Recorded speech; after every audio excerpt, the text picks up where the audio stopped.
Assalamualaikum warahmatullahi wabarakatuh. Selamat pagi, salam bahagia, salam guru penggerak. Perkenalkan, saya Tri Utari, calon guru penggerak angkatan 9. Saya guru bahasa Inggris di SMP IT Robani Sintang, Kalimantan Barat. Dalam kali ini, saya akan melaksanakan praobservasi, di mana tujuan praobservasi adalah untuk mengetahui bagaimana persiapan guru yang akan saya supervisi di dalam kelas, baik itu tujuan, strategi, dan model di dalam pembelajaran yang akan disampaikan nanti di dalam kelas. Tentunya saya tidak sendiri. Pada kali ini saya ditemani rekan sejawat saya. Assalamualaikum Bapak Dedi Jayanto. Waalaikumsalam Ibu Tari. Bagaimana kabarnya hari ini Pak? Alhamdulillah sehat seperti biasa. Alhamdulillah.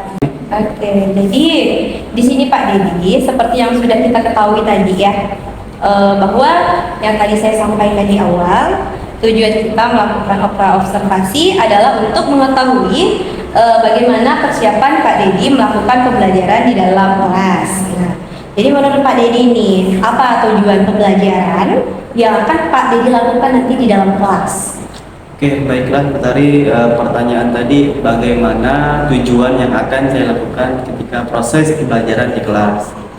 Adapun tujuan pembelajaran yang saya lakukan selama di kelas, kebetulan di Bu Tari, di kelas saya lagi pembahasannya materi tentang sholat sunnah yang berkaitan dengan sholat sunnah istisqa, sholat sunnah gerhana, dan juga yang terakhir sholat sunnah jenazah. Nah, tujuannya adalah yang saya harapkan nantinya adalah bagaimana peserta didik saya itu nanti mampu memahami secara materi dan juga mampu menerapkan secara praktek di kehidupan keseharian. Nah, seperti itu Bu Tari. Oke, wah bagus banget ya Pak ya. Luar biasa sekali ya Pak Dedi, sudah menggambarkan tujuan pembelajaran yang sangat rinci. Oke, baik.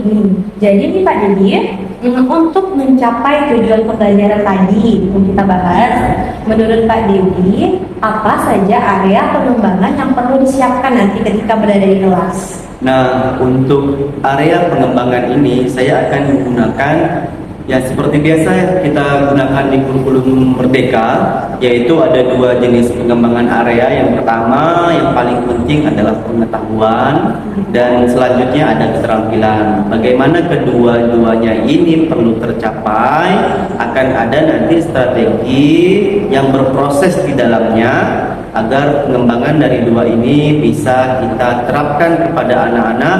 Jadi nanti anak-anak tidak hanya paham saja secara materi, namun mereka juga paham secara prakteknya. Itu yang kita harapkan.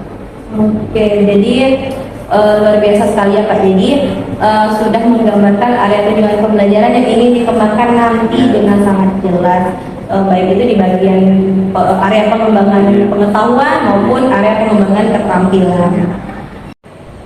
Oke, baik Pak Dedi. Jadi dalam mencapai tujuan area tersebut nih, menurut Pak Dedi, strategi apa yang akan Pak Dedi siapkan untuk melakukan itu semua nanti dalam kegiatan pembelajaran di kelas?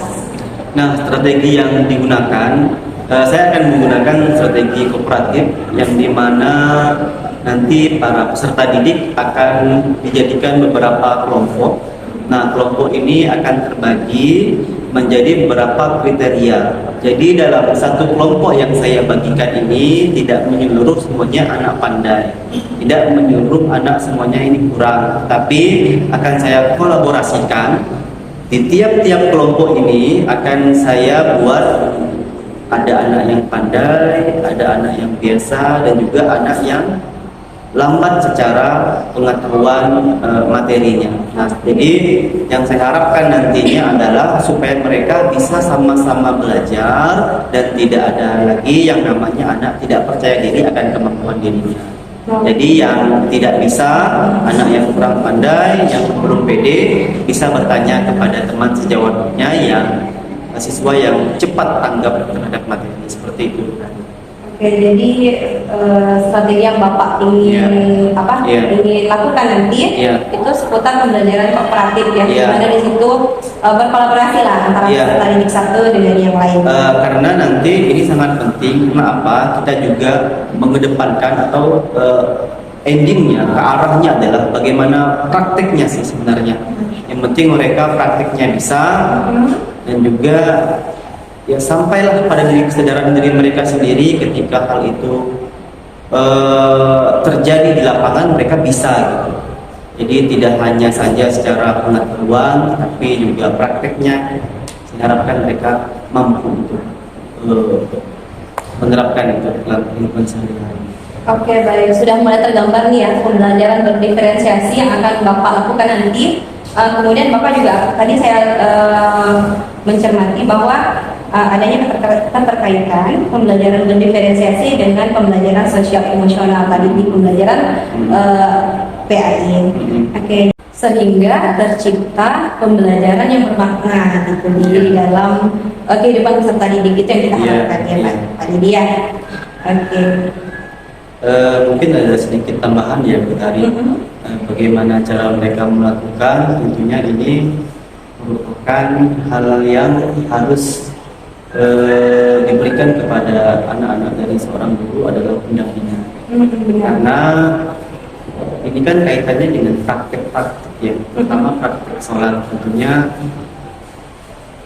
perlu lebih ekstra lagi melihat dari segi gerakan, bacaan, dan juga adab-adab mereka lah ketika melakukan sholat tersebut.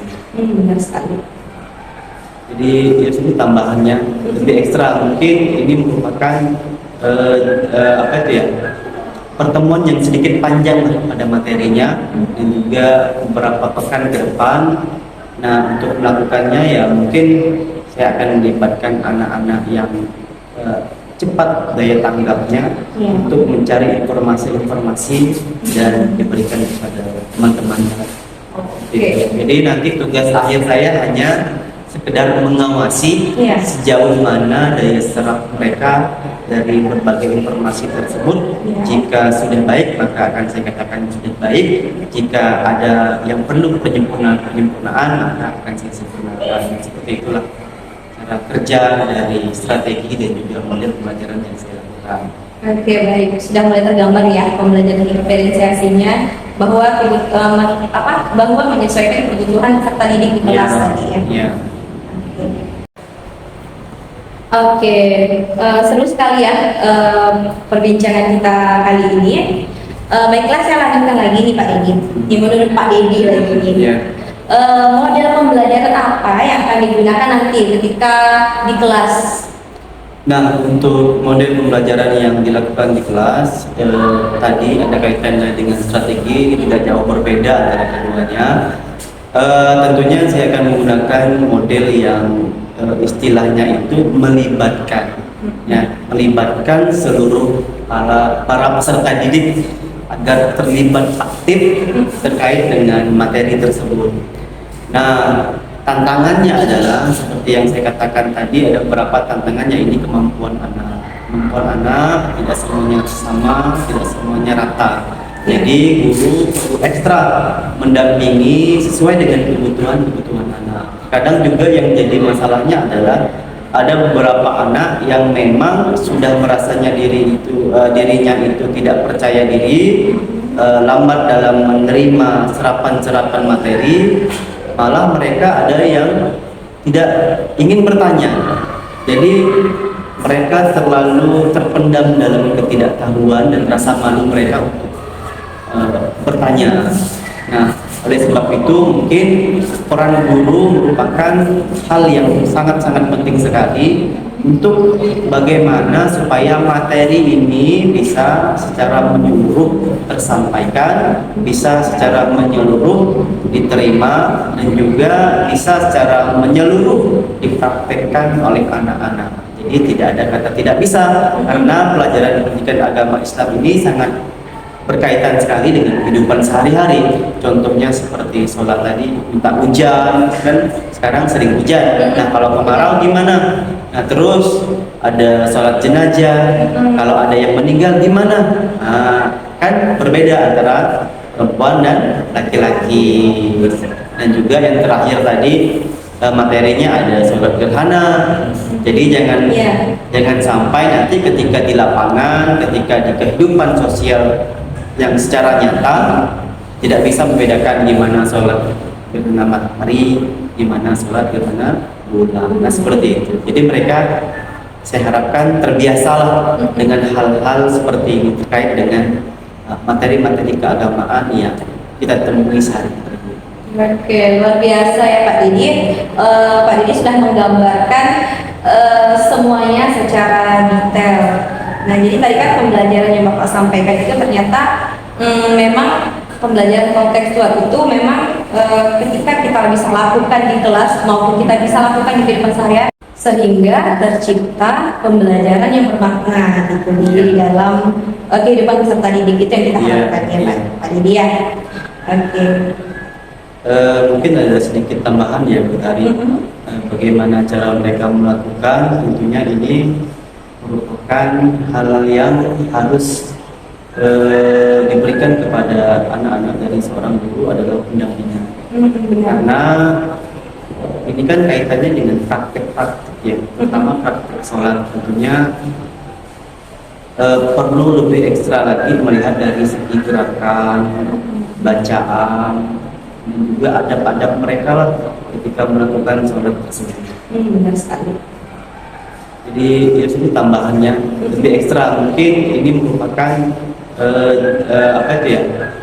pertemuan yang sedikit panjang pada materinya dan juga beberapa pekan ke depan.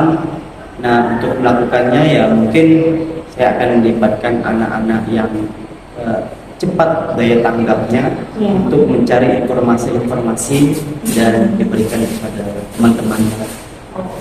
Jadi nanti tugas akhir saya hanya sekedar mengawasi sejauh mana daya serap mereka dari berbagai informasi tersebut. Jika sudah baik maka akan saya katakan sudah baik. Jika ada yang perlu penyempurnaan maka akan saya sempurnakan. Seperti itulah cara kerja dari strategi dan juga model pembelajaran yang saya lakukan. Oke, baik, sudah mulai tergambar ya pembelajaran diferensiasinya bahwa bahwa menyesuaikan kebutuhan peserta didik di kelas tadi ya. Oke, luar biasa Pak Didi sudah menggambarkan semuanya secara rinci dan jelas. Nah, selanjutnya pada observasi kita hari ini nih, bagaimana perasaan Pak Dedi dan kira-kira apa aja nih hal manfaat yang Pak Dedi rasakan setelah diobservasi? Nah, untuk perasaan saya ini tentunya sangat bersyukur, sangat bahagia dan senang sekali telah diobservasi oleh Ibu Tari terkait tentang proses pembelajaran yang ada di kelas. Dan untuk manfaat yang bisa kita ambil dari observasi ini adalah tentunya sebagai media informasi, sebagai media pengembangan diri, nah dari setiap guru lah untuk memajukan pendidikan di Indonesia. Terutama kita juga mendukung penuh ya program pemerintah bagaimana mereka menerapkan atau menyuarakan tentang merdeka belajar supaya belajar lebih merdeka dan anak-anak juga merasa ceria seperti itu. Luar biasa ya Pak Dedi, sudah dipersiapkan dengan matang, kemudian juga tadi kita sudah membahas perasaan juga dan manfaat juga apa yang nanti ketika dilakukan di lapangan itu mendapat gambaran lah nanti yang akan kita lakukan. Oke Pak Dedi, jadi kira-kira nih kapan jadwal pelaksanaan untuk masuk? Jadi sehingga saya bisa melakukan observasi di dalam kelasnya Pak Dedi nanti. Untuk jadwal observasi mungkin nanti bisa dilakukan pada jam mapel PAI itu sendiri. Dan nanti di kelas 8 Ibu Tari ada mapel PAI pada jam kedua, yaitu ada 2 jam pelajaran. Nanti Bu Tari bisa melakukan observasi pada jam tersebut dan hari tersebut. Oke, baik Pak Dedi. Nah nanti kita akan masuk sesuai jadwal dari Pak Dedi, mengikuti jadwalnya si Pak Dedi untuk nanti melakukan supervisi akademik di kelas. Semangat ya Pak Dedi ya. Selalu semangat. Semangat ya. Oke, demikianlah praobservasi kita hari ini. Jadi pada sesi praobservasi ini bertujuan untuk mempersiapkan Pak Dedi sebagai guru untuk melakukan pembelajaran yang baik, sehingga ketika Pak Dedi melakukan pembelajaran nanti, Pak Dedi sudah mendapatkan gambaran-gambaran ketika mau melakukan pembelajaran di kelas. Oke, sampai ketemu di observasi supervisi akademik, Pak Dedi. Terima kasih, Bu. Oke, terima kasih waktunya. Sehat selalu. Amin. Oke, assalamualaikum warahmatullahi wabarakatuh. Waalaikumsalam warahmatullahi wabarakatuh. Sampai ketemu lagi di observasi supervisi akademik bersama saya Tri Untari SPD dan rekan saya Dedi Jayanto SPD. Assalamualaikum warahmatullahi wabarakatuh. Waalaikumsalam warahmatullahi wabarakatuh. See you.